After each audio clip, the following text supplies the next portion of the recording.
नमस्कार, मैं रोहित रोहित शर्मा। भारत सरकार ने आदिवासियों के खिलाफ एक युद्ध छेड़ दिया है। जब अमित शाह अगस्त महीने में कहते हैं कि भारत से माओवाद को समाप्त कर दिया जाएगा, तो माओवाद को समाप्त करने के नाम पर अमित शाह ने लाखों फौजों को बस्तर में तैनात कर दिया है, छत्तीसगढ़ में। वहाँ लगातार आदिवासियों की हत्याएं हो रही है, माओवादियों के नाम पर हो या ग्रामीणों के घर में घुसकर हत्या कर दी जाए।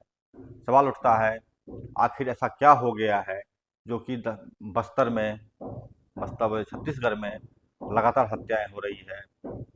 अगर आंकड़ों की ही बात करें हम, तो पिछले एक साल में लगभग 390 माओवादियों की हत्या हो चुकी है, जिसमें बहुत सारे ग्रामीण हैं। आखिर सवाल ये भी नया उठता है कि आदिवासी लड़ क्यों रहे हैं या माओवादी लड़ क्यों रहे हैं। जब हम इस सवाल को रेज करते हैं, तब समझ में आता है असली चेहरा कि आखिर वहाँ युद्ध चल क्यों रहा है। अमित शाह ने इस युद्ध का ऐलान आखिर क्यों किया है। माओवादियों की सीधी सीधी मांग है। एक्चुअली ये माओवादियों की मांग नहीं है, बल्कि यूं कहा जाए आदिवासियों की अपनी मांग है, इस देश के लोगों की अपनी मांग है। इस देश में रहने वाले तमाम मेहनतकश लोग, जो दलित, पिछड़ा, ओबीसी तमाम तबके के लोग रहते हैं, मेहनतकश हैं, चाहे मजदूरी करते हो, किसानी करते हो या खेती करते हो या फिर किसी तरह के रोजगार में शामिल हो, युवा हो, छात्र हो, नौजवान हो, इन तमाम लोगों की मांग है। उस मांग को माओवादी उठा रहे हैं और वास्तव में उस मांग को धरातल पर लागू करने की कोशिश कर रहे हैं। यही कारण है कि अमित शाह ने लाखों फौज को उन माओवादियों के खिलाफ बुला दिया है। फिर सवाल उठता है छत्तीसगढ़ में ही क्यों। तो सवाल जवाब इसका ही है कि माओवादियों ने पूरे भारत में काम किया था। जब 1969 ईस्वी में नक्सलवादी आंदोलन शुरू हुआ, तो उसको वहीं पर नष्ट कर देने के लिए तकरीबन 20,000 बंगाली युवाओं का हत्या कर दिया गया 72 तक में। 1972 ईस्वी आते आते, बल्कि यूं कहें कि 72 के एक साल में ही, 71-72 के एक साल में ही 20,000 बंगाली युवाओं का हत्या कर नक्सलवादी आंदोलन को कुचल डाला गया था। लेकिन यह समाप्त कभी नहीं हुआ। बेशक उनके महासचिव चारों मजुमदार मारे गए, उनकी हत्या कर दी गई थाना में बंद करके, दवाई के अभाव में, लेकिन ये आंदोलन कभी दबा नहीं, वहां से छिटक करके पूरे भारत में फैल गया। तो सवाल उठता है कि मांग क्या है यहाँ के लोगों का, यहाँ के युवाओं का, यहाँ के आदिवासियों का, यहाँ के किसानों का, यहाँ के मजदूरों का, यहाँ के रहने वाले लोगों का मांग क्या है।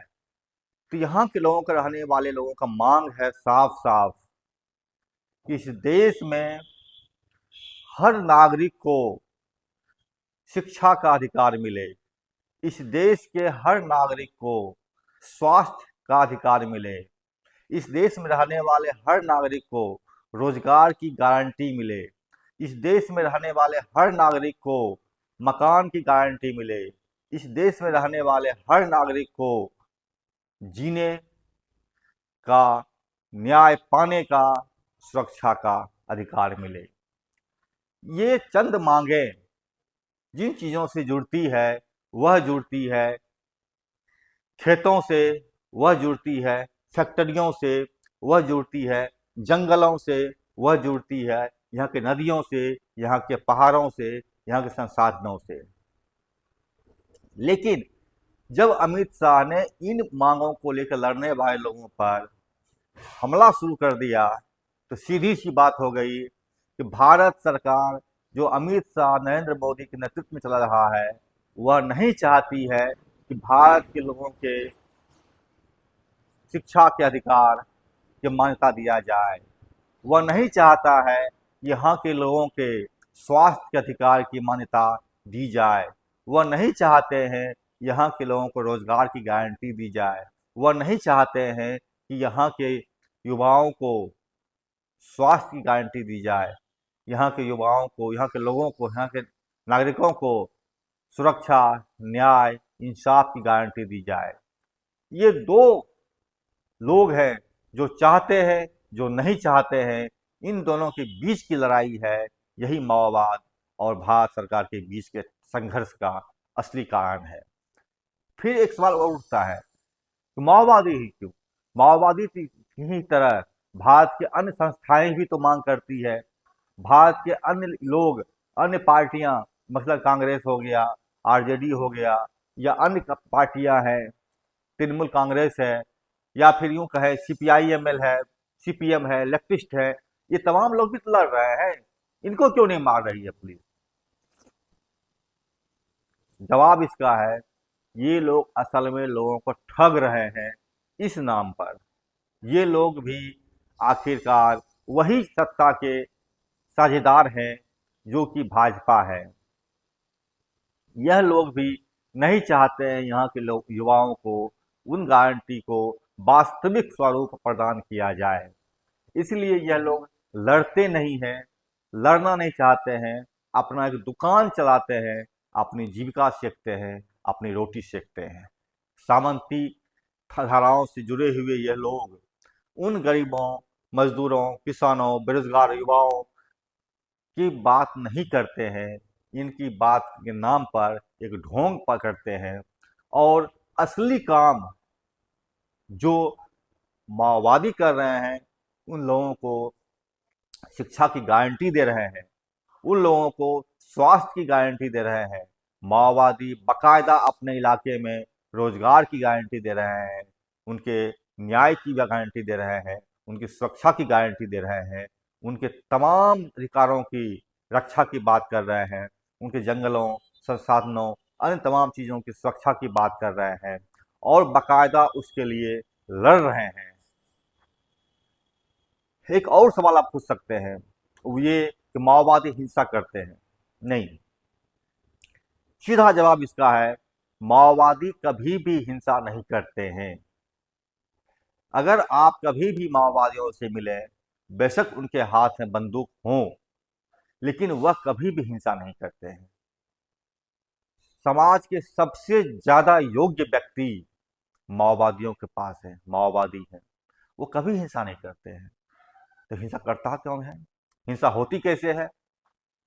सवाल उठता है, भारत की पुलिस, भारत की सरकार, ये सामंत, ये जमींदार, ये पूंजीपति जनता के अधिकार को छीन रहे हैं, अब उनके संसाधनों को लूट रहे हैं, उनकी बेटियों के साथ बलात्कार कर रहे हैं, उनके बेटों की हत्या कर रहे हैं, उनके जल जंगल जमीन छीन रहे हैं।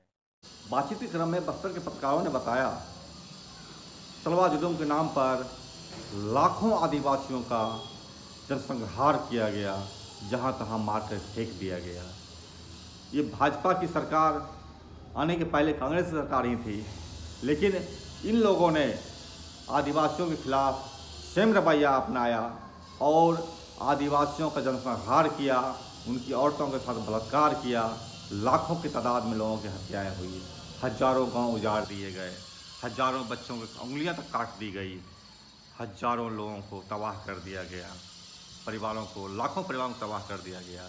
ये लाखों लोग, बस्तर के पत्रकार मुझे बताते हैं, लाखों लोग मारे गए, जहां तहां मार के फेंक दिया गया। इस सरकार की फौज ने किया ऐसा तलवार जुलूम के दरमियान में, उसके बाद भी, और परिणाम ये हुआ, लोगों ने हथियार उठा लिया। आप किस न्याय की बात करते हैं? आप किस हिंसा की बात करते हैं? हिंसा सरकार कर रही है, हिंसा पुलिस कर रही है, बलात्कार पुलिस कर रही है, गरीबों के घर उजाड़ पुलिस रही है, उसकी मददगार सरकार के सहयोग से पूंजीपतियों के लिए संसाधनों को लूट रही है, आदिवासियों के संसाधनों को। आप किस देश की बात करते हैं? आप किस शांति की बात करते हैं? आप किस हिंसा की बात करते हैं? ये सलवार जुलूम के दरमियान गुंडे, ये पुलिस, ये जो बनाया गया है डीआरजी, ये जो बनाया गया बस्तर फाइटर्स, ये सभी लोग बलात्कार करते हैं, औरतों के गुप्तांग में मिर्ची भरते हैं, वहाँ पत्थर भरते हैं, उनके स्तनों में बिजली का करंट लगाते हैं, उनके स्तनों को ताप करके टेस्ट करते हैं कि किस तरह से दूध निकल रहा है कि नहीं निकल रहा है। ये सब तमाम चीज़ें छत्तीसगढ़ में हो रहा है और ये यहाँ की सरकार कर रही है। ये यहाँ की पुलिस कर रही है, वही डीआरजी, वही बस्तर फाइटर्स, वही सलवाजी डोम ये सब कर रहा है। इसके खिलाफ देश की जनता, वो जनता लड़ रही है। जब वो लड़ती है, अपनी बात रखती है, चाहे वो शांतिपूर्ण तरीके से हो, अनशन के माध्यम से हो, प्रदर्शन के माध्यम से हो, पत्र के माध्यम से हो, तो पुलिस उनकी हत्या करती है, उनको जेल में डालती है, उनके मानवाधिकार का हनन करती है। यही कारण है कि जब यह लोग अपनी हत्या होना नहीं चाहते हैं, वो नहीं चाहते हैं कि हमें फर्जी मुकदमे में डाला जाए, वो नहीं चाहते कि हमारी बेटियों पर बलात्कार हो, हमारी बेटियों की हत्याएं की जाए, तो वह लोग अपनी सुरक्षा के लिए यहाँ की जनता हथियार उठाती है। माओवादी तभी मात्र 50 साल से देश में है, लेकिन भारत के संपूर्ण इतिहास को देखें आप अगर, तो हर बार लोगों ने हथियार उठाए हैं, चाहे भगत सिंह हो, चाहे चंद्रशेखर आजाद हो, चाहे अब नेताजी सुभाष चंद्र बोस हो, या बहुत सारे लोग हैं जिन्होंने हथियार उठाया है। आप चौरा चौरी की घटना की बात कर लें अगर, जहां पर कि लगातार गांधी का आंदोलन चल रहा था, गांधी ने कभी भी हथियार नहीं उठाया था, लेकिन फिर भी उनके ही आंदोलन में लोगों ने हथियार उठाया, थाना को फूंक दिया, सिपाहियों की हत्या कर दिया। गांधी ने हत्या किया था? कतई नहीं। हत्या जनता करती।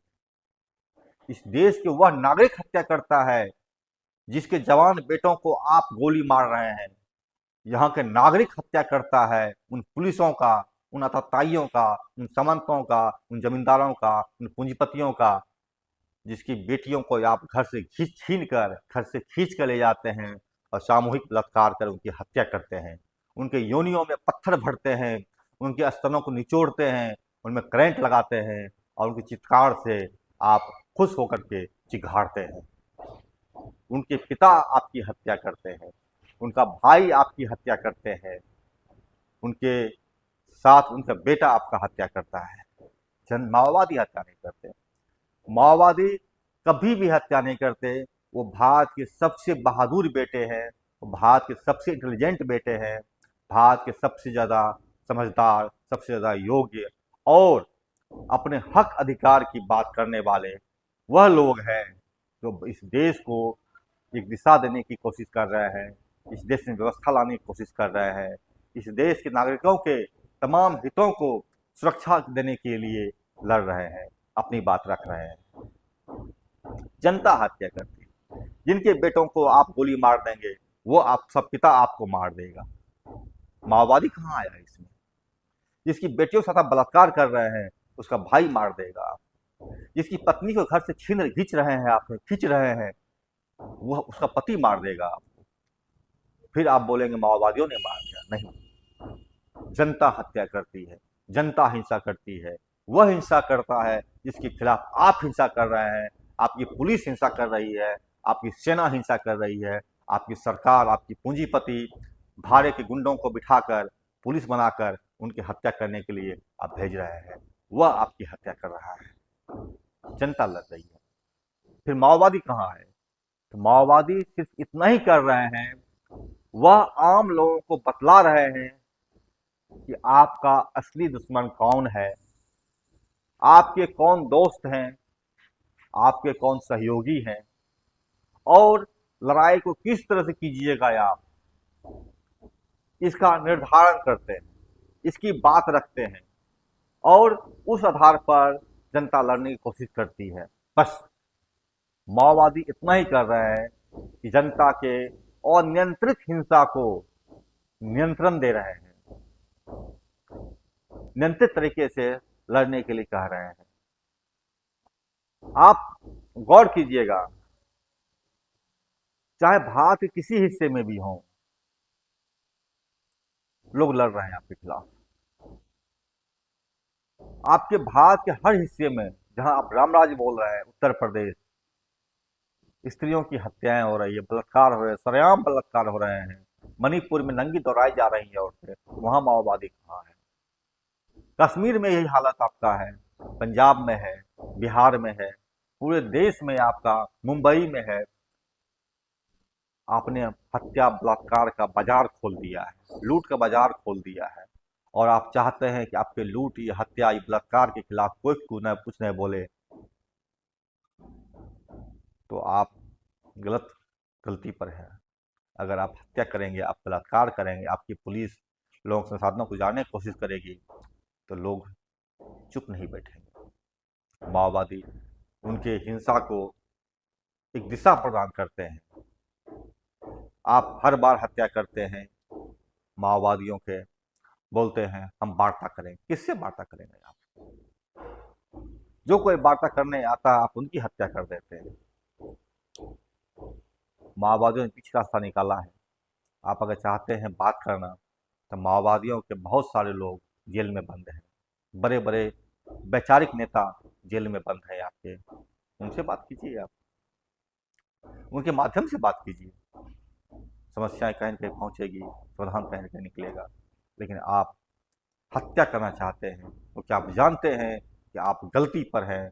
आपने लाखों फौज को जमा कर लिया है, तो आप देश के बहुत बड़े नियंता हो गए। ऐसी बात नहीं है। नियंता जनता है, नियंता जनता है। इस देश की जनता ही सब पर भरपूर है। आपने भले से संविधान को ताक पर रख दिया। आपने इस देश के न्यायिक व्यवस्था को समाप्त कर दिया। आपने इस देश के चुनाव प्रणाली को रद्द कर दिया, और सबसे बढ़ करके आपने इस देश की संप्रभुता को अमेरिकी राष्ट्रपति ट्रंप के चरणों में समर्पित कर दिया। और वहां से अब लाखों लोग जंजीरों में बांध कर पहुंचाए जा रहे हैं आपके देश में, एक गुलाम की तरह। आपने इस देश को गुलाम बना दिया। आपकी गुलामी के खिलाफ जनता सवाल ना उठाए, संभव नहीं है। सिर्फ एक मुर्दा ही आपके इस अन्याय को बर्दाश्त कर सकता है। जो कोई जिंदा है वो बर्दाश्त नहीं करेगा। चाहे आप माओवादी बोलिए, चाहे आप आदिवासी बोलिए, चाहे आप मजदूर बोलिए, चाहे आप किसान बोलिए, कुछ भी बोलिए, आप अन्याय करेंगे, जनता आपके खिलाफ लड़ेगी, जनता हिंसा करेगी। नमस्कार, मैं रोहित शर्मा, समरभूमि से। सरकार को समझ में आए तो ठीक, आपको समझ में आए तो ठीक, ना ठीक आए तो भी आप मुझे कमेंट सेक्शन पर कमेंट कीजिए। नमस्कार।